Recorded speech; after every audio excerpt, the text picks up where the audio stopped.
नमस्कार, आप देख रहे हैं अर्ज न्यूज़ डिजिटल प्लेटफॉर्म। मैं हूं आपके साथ अमन शर्मा। एसीबी द्वारा जो है फायर इमरजेंसी का जो स्कैम है वो एक्सपोज हो चुका है और 103 के करीब जो एम्प्लॉइज थे उनको जो है वो टर्मिनेट कर दिया गया है। फायर इमरजेंसी के एस्पिरेंट जो कि लंबे समय से संघर्ष कर रहे थे, प्रदर्शन कर रहे थे, जगह जगह पर जो थे वो प्रोटेस्ट करते थे। कश्मीर में, जम्मू में, अलग अलग जगहों पर कर रहे थे प्रोटेस्ट।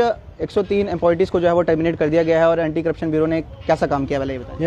हम एंटी कश्मीर ब्यूरो के बहुत बड़े शुक्रगुजार हैं और जम्मू कश्मीर एडमिनिस्ट्रेशन के एलजी साहब के शुक्रगुजार हैं कि देर से 6 साल लगे उनको एक स्कैम निकालने में, जो कि सिंपली एक स्कैम था जिसमें फेवरेटिज्म था, नेपोटिज्म था, करप्शन था, ब्लड रिलेशन था। उस स्कैम को निकालने के लिए उनको 6 साल लगे, लेकिन हम फाइनली ये कह रहे हैं कि अभी कंप्लीट जस्टिस नहीं है। अभी जस्टिस के नाम पे हमें सिर्फ एक डेमो दिखाया गया। हम चाहते हैं जब तक ना पूरा का पूरा वायरस वॉश आउट हो जाएगा, डिपार्टमेंट से बाहर निकलेगा, तब तक हमें पूरा स्कैम मतलब इंसाफ नहीं मिलेगा। सर 103 अपॉइंटीज थे और कितने हो सकते हैं, आपको क्या लगता है? क्योंकि आप तो एक बैनर लेके घूमते थे जहां पर इतना कुछ आप सारा कुछ बताते थे कि एक ही ब्लड के, एक ही परिवार के सारे लोग लगे हैं। आप कहते थे ये देखो एक ही नाम के सारे लोग लगे हुए हैं, तो वो बैनर भी आप लेके घूमते थे और इतना बड़ा स्कैम आप बोल रहे थे, मदर ऑफ स्कैम्स कहते हैं जिसे आप। तो अब कुछ होगा तो आगे? बिल्कुल, हम चाहते हैं कि जो भी स्कैम किया है हमें इंसाफ मिला चाहिए। हम एग्रीड एस्पेंट है जो बाहर है, जिन्होंने 7-10 साल से लड़ाई लड़ी है, सड़कों पे लड़ी है, रोडों पे लड़ी है, तो हमें साथ इंसाफ की जाए। जो स्कैमर है उनको बाहर निकाल के जो जेन्युइन कैंडिडेट उनको नौकरी मिलनी चाहिए। अभी एडमिनिस्ट्रेशन की तरफ से फैसला लिया गया है, आपको किस तरह से देखते हैं? अब आपके साथ क्या होगा? जो एस्पिरेंट्स कब लंबे समय से लड़ाई करते हैं उनको क्या होगा? अब आगे का कुछ पता चला? नहीं, हम चाहते हैं कि जो एस्पिरेंट हैं, जो गवर्नमेंट का डिसीजन ये 2020 में लेना चाहिए था। 6 साल बाद लिया है इन्होंने, 2025 में या 26 में ले लिया। ये 2020 में लेना चाहिए था। जब हमने उनको स्टार्टिंग में कहा था कि ये स्कैम है, ये करप्शन है, तब इन्होंने नहीं लिया, लेकिन 5 साल देर के बाद ये डिसीजन लिया। लेकिन खैर देर आए दुरुस्त आए। हम चाहते हैं कि जो भी बैकडोर एंट्रीज वाले लगे हैं उनको बाहर निकाल के,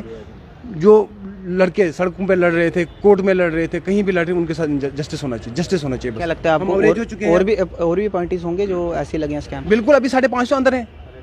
695 लगे थे, अभी तो 103 निकाले, अभी 550 अंदर बैठे हैं। जब तक वो निकलेंगे तब तक इंसाफ हमें पूरा कहाँ इंसाफ मिलेगा? जब तक वो उनको निकलना बहुत जरूरी है। ये 2020 के अपॉइंटीज थे? बिल्कुल, 2020 के फायर इमरजेंसी के अपॉइंटीज है, जिनको बैकडोर एंट्री से लगाया गया था। कुछ सरगनाओं ने, कुछ दरिंदों ने, कुछ किंग पिंग ने, जो करप्शन इंडस्ट्री चलाते हैं जम्मू कश्मीर, उन्होंने लगाया था।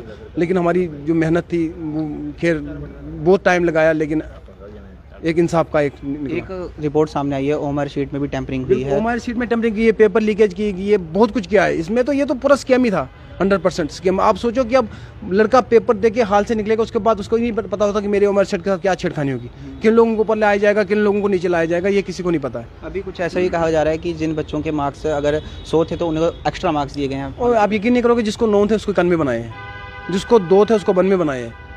कुछ भी हो सकता है। जब तक ये किंग पिंग ये सरगना है तब तक कुछ भी हो सकता है। किसी को भी ये ऊपर ले सकते हैं, किसी को भी नीचे ला सकते हैं। लेकिन मैं आपको ये बताना चाहता हूँ, जब तक ना डिजिटल इंडिया का जो नारा लगाते हैं, जब तक ना ये ट्रांसपेरेंसी लाया जाए, इन किंग पिंग्स को, इन सरगनों को जेल की जाए, तब तक बचना मुश्किल है। अब जो 130 अपॉइंटीज थे उनको टर्मिनेट कर दिया, क्या उनके साथ सही हुआ? बिल्कुल सही हुआ। गलत तरीके से लगे थे वो, बैकडोर लगे थे, पैसे देके लगे थे वो। तो अभी आप कह रहे हैं और भी लगे हैं? 550 हम कहते हैं सबको वॉश आउट करो, जितने भी वायरस डिपार्टमेंट पड़ा सबको। जब तक सारा वायरस वॉश आउट होगा तब तक कैसे इंसाफ होगा? एलजी साहब पे भरोसा था आपको? एलजी साहब पे भरोसा था हमें, क्योंकि जब उनकी जो बोली थी वो कह रहे थे कि अब दुकानों पे या लिफाफों में नौकरियां नहीं बिकेंगी, जम्मू कश्मीर में होटलों पे नौकरियां नहीं बिकेंगी। तो खैर उन्होंने तो वैसे बेची थी, उन्होंने तो सड़कों पे ही बेची थी।